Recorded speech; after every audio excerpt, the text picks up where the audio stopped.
Hello again, this is Mitchell Hudson, and we're going to talk a little more about JavaScript again, another short example. In the last example, I showed you how to import jQuery and how to use it in a very basic way. So what I'd like to do now is talk a little bit more about how to work with jQuery. So I'm going to start here with this example file, which was the example I created in the last tutorial. And I'm going to do a save as, and then rename this file as example2. And I'll save this file into the same folder with the jQuery file because we'll need to use this jQuery file. We'll be using it. Okay. And here we are. So this is my example file, example02, right? And there's my jQuery file, and you can see my line here imports the jQuery file. And then here I have my document ready function, okay? So one of the first things that we want to do with jQuery is select elements within the page and then, manipulate those elements. And jQuery provides, an unlimited number of possibilities here. So we're just going to do a couple simple examples for now, and then I'm hoping that you can expand on those examples later and see where it takes you. I'm going to delete this alert here. Let me go over what I have left here. So the first line here, I have a script tag, and it's all in the head of my document. And this first script tag is set to type JavaScript, and the source attribute is the name of my jQuery file. And this needs to be a path that points to the file itself. So since the file's in the same folder, this path is correct. Next, I have a script tag. And my script tag contains a type attribute that is text JavaScript. And then inside there, I have this very basic document ready setup. So I basically have $, which represents jQuery. And then in the parentheses, I'm passing it an object to work with, and that object is the document. Okay? Then I'm using dot to call on jQuery's ready method. And inside the ready method here, the ready method actually ends at this parentheses right here at the end. But inside there, I've written a function. And this function will be executed. All the code within the curly brackets, or the code block for the function, will be executed when the document has loaded or when it's ready. Okay? So first things first. Let's add a little bit of HTML here to work with. So why don't I put in an h1 tag? Okay, and then inside my h1 tag, I'll type in jQuery is fun. Okay, and I'll save that. And when I preview it, you can see I see the h1 jQuery is fun. Well, what I'd like to do is I would like to modify the look of this h1 tag through JavaScript. Now, you could modify this with your style sheet, and if you were just going to make it look a certain way and be done, that would be the way to do it. We're going to learn a little bit here, so some of the stuff that I'm going to do right now it'll seem like it would be easier with CSS, but by using jQuery to do it in the future, we'll be able to add animation and dynamic effects to it, which are not quite capable with CSS, okay? Or not able to do that with CSS exactly. So, in the end, this will prove useful. Right now, it might seem a little bit redundant or not quite as useful as it should be. But anyway, let's just learn how to use jQuery at this point.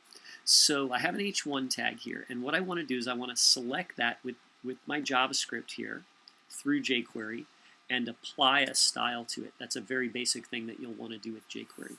So the first thing we do is inside the document ready function, I'm going to write the jQuery object, okay? And the reason I'm putting it inside the document ready function is because the browser executes the JavaScript as soon as it sees it. And since this is in the head of the document, what's going to happen is anything outside this document ready will be executed as soon as it loads within the browser. And if the browser reads the page starting at the top and works its way down, when it gets to here, if we had some script running that tried to modify the h1 tag, at this point, the h1 tag has not been loaded yet, and our script will fail. It won't work correctly. You won't see the effect, okay? So what we need to do is we need to use this document ready here to trigger an event that occurs after the entire document is loaded. So when the entire document is loaded here, then the code within the ready function, okay, is going to be executed. And in that case, we know that our document is entirely loaded, and we know the h1 tag will be available at that point, okay? So anyway, there's our jQuery object within the document ready. And in here, I'm going to use the quotation marks, and inside the quotation marks, I can use any CSS selector, just like you would write it in your CSS style sheet, okay?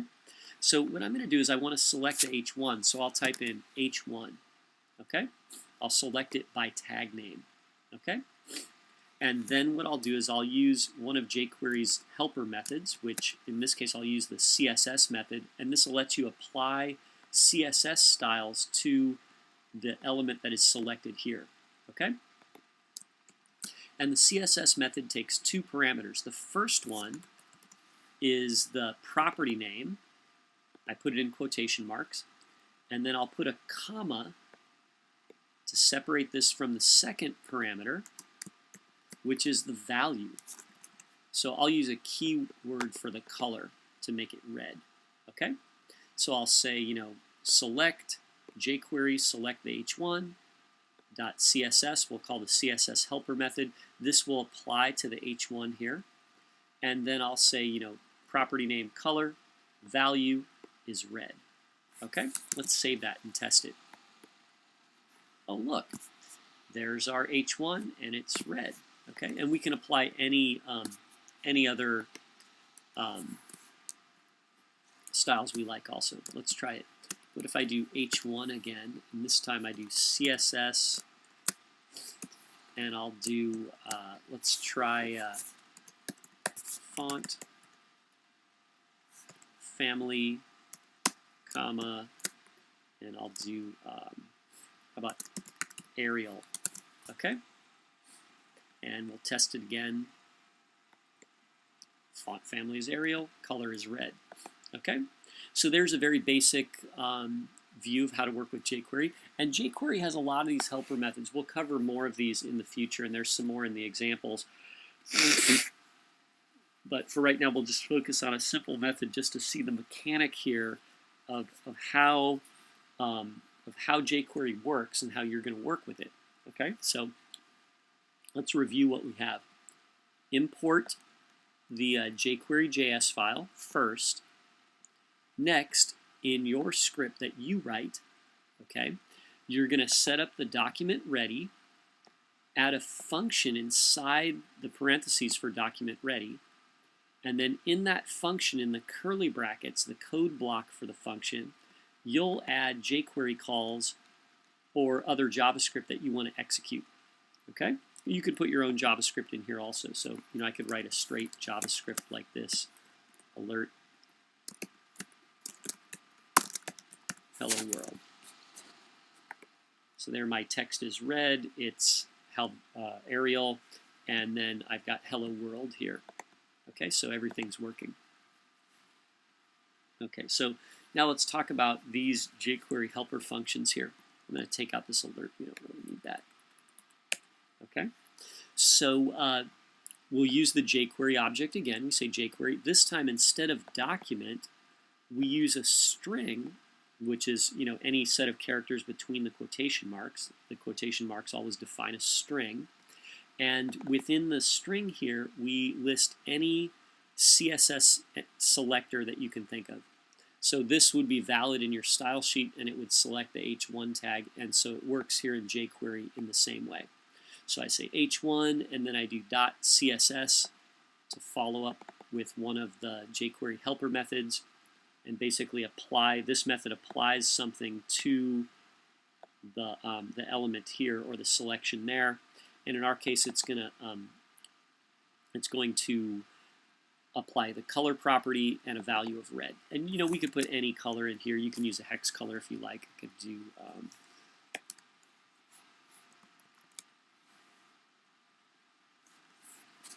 I can just type in some random hex color, and there I get sort of a blue-green, okay? And then I did the same thing down here. I just repeated the process. Select an element, h1.css, font family, Arial. And again, we could use any CSS property name here and any value for that property here. So there we go, basic jQuery.